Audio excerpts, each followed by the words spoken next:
Iron Man 2. This is a movie that has been widely criticized as one of the worst of the MCU, and we'll talk about that in a minute. But before we get into this review, just know I'm reviewing all the Iron Man movies and lead up to the new Ironheart show. Mainly because I just wanted an excuse to rewatch the Iron Man movies, not really anything more than that. And I also reviewed the 90s animated show, so check those reviews out. And I will review up next week of Iron Man 3. And yeah, that's about it. So let's talk about this movie, which I want to say something good about it, but honestly, I don't really have anything good to say about this movie. I know this movie's been widely criticized as one of the worst MCU movies. I guess we'll start with the few good things I like about this movie. First of all, I'm an AC/DC fan. Look at the shirt. Saw him in concert. So, soundtrack's fun.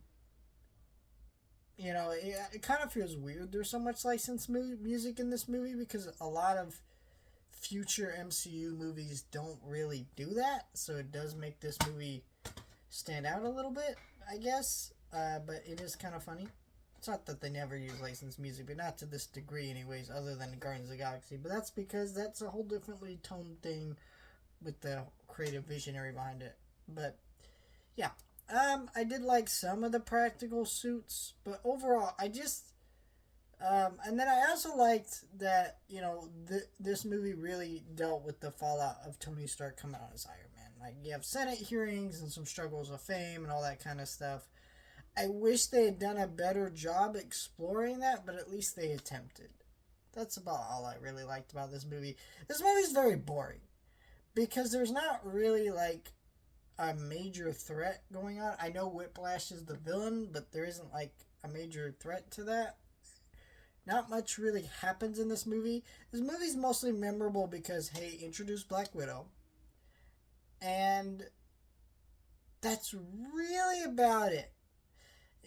Jon Favreau actually did not direct this one. Or did he? I can't remember who directed this one. Oh, no, it was directed by Jon Favreau, but I think he came out in interviews later on and was like, I hated making this movie.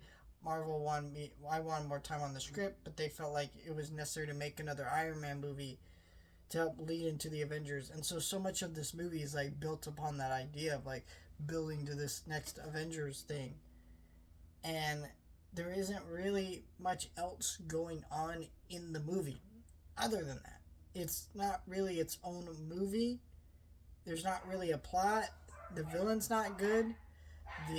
The jokes aren't that good. Like, the movie's just boring, and I just don't really care about any of the conflicts. And the things that make it memorable, like introducing Black Widow, I'm like, okay, I didn't really like that character until her movie came out, and then I learned more about that character that actually made me appreciate that character. And then you have, uh, you know, reintroducing War Machine, who's no longer played by the original actress, played by John Cheadle, who I think is much better in the role anyways. But yeah, this movie is fine. I just don't really ever care to rewatch it again. Like, genuinely, if this movie disappeared from my collection, other than the fact that it completes my Marvel set, probably wouldn't miss it too much. Or maybe even notice for a while that it's missing, because it's like one of those movies that you even forget they even made an Iron Man 2. Like, people debate Iron Man 3, people love Iron Man 1, but that one in the middle, there's no strong feelings on it either way, other than for a while it was considered the worst MCU movie, but now I think there's definitely some higher contenders to that. Cough, cough, The Eternals, cough, cough.